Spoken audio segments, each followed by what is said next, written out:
আল্লাহ সুবহানাহু ওয়া তাআলা মহাবিশ্বের মহাবিশ্বরে কুরআনুল কারীমের ভিতরে বিশ্ব মানবতার জন্য চমৎকার করে জানিয়ে দিয়েছেন আল্লাযীনা ইস্তামিউনাল কওলা ফায়াত্তাবিউনা আহসানাহু উলাইকাল্লাযীনা হাদাহুমুল্লাহ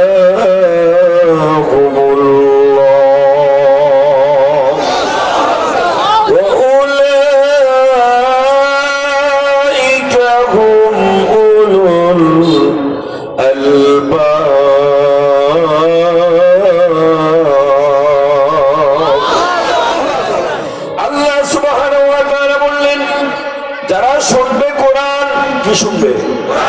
জরিনা সকিনার গান, পুরানায়নার গান, কি শুনতে হবে? গোটা কোরআন কার বক্তব্য, কার ভাষণ, কার ওয়াজ, কার অর্ডিন্যান্স? আল্লাহ বললেন যারা শুনবে কোরআন ফায়াত্তাবিউনা আহসানাহু, আল্লাহর বক্তব্যের যে উন্নত বক্তব্য পৃথিবীতে কারো আছে নাকি? ডোনাল্ড ট্রাম্পের বক্তব্য, শেখ মুজিবের বক্তব্য, প্রেসিডেন্ট জিয়ার বক্তব্য, হাসিনা খালেদার বক্তব্যের মূল্য বেশি না আল্লাহর বক্তব্যের মূল্য বেশি? যারা এই তাফসীর মাহফিলের প্যান্ডেলে এখনো আসতে পারে নাই তাদের কাছে তো আল্লাহর বক্তব্যের কোনো দাম নাই। আরে কথা বলেন। আল্লাহ সুবহানাহু ওয়া তাআলা বললেন যারা শুনবে কোরআন ফায়াত্তাবিউনা আহসানাহু, আল্লাহর উন্নত কথাগুলিকে বাস্তব জীবনে মেনে নিবে, কোরআন দিয়ে নিজের জীবনটা রাখাবে।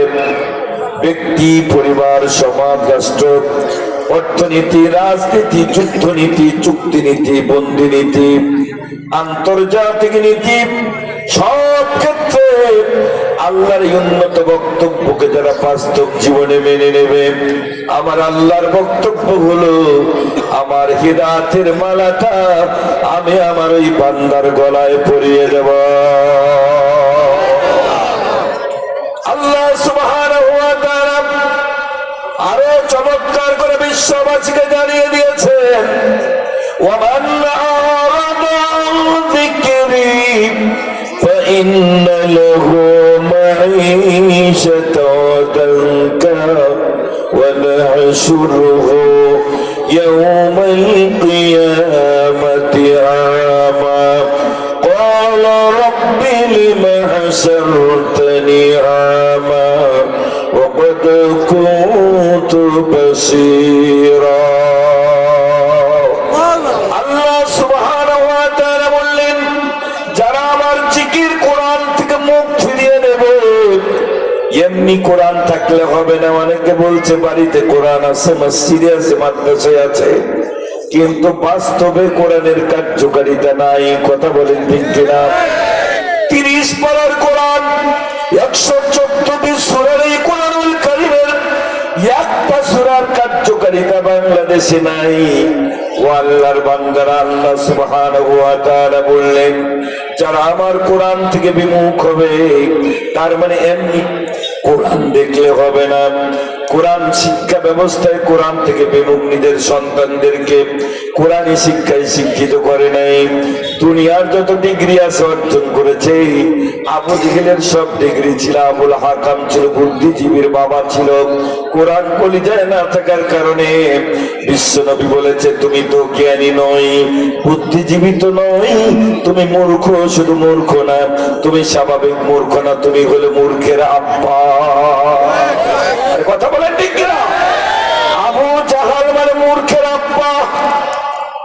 আপনি পৃথিবীতে যত অনার্স, মাস্টার্স, ডক্টরেট ডিগ্রি নেন, বিসিএস ক্যাডার হন, ডাক্তার, ইঞ্জিনিয়ার, মন্ত্রী, মিনিস্টার, চৌকিদার, দফাদার, হেল্পার, সুইপার, আপনার কলিজায় যদি কোরআন না থাকে, আপনি শিক্ষিত তো শিক্ষিত নন, আপনি বুদ্ধিজীবী তো নয়, বরং আপনি মূর্খ। শুধু স্বাভাবিক মূর্খ নন, বিশ্বনবী বলেছে ওটা মূর্খের আব্বা। আরেকটা জোরে বলেন ঠিক কিনা?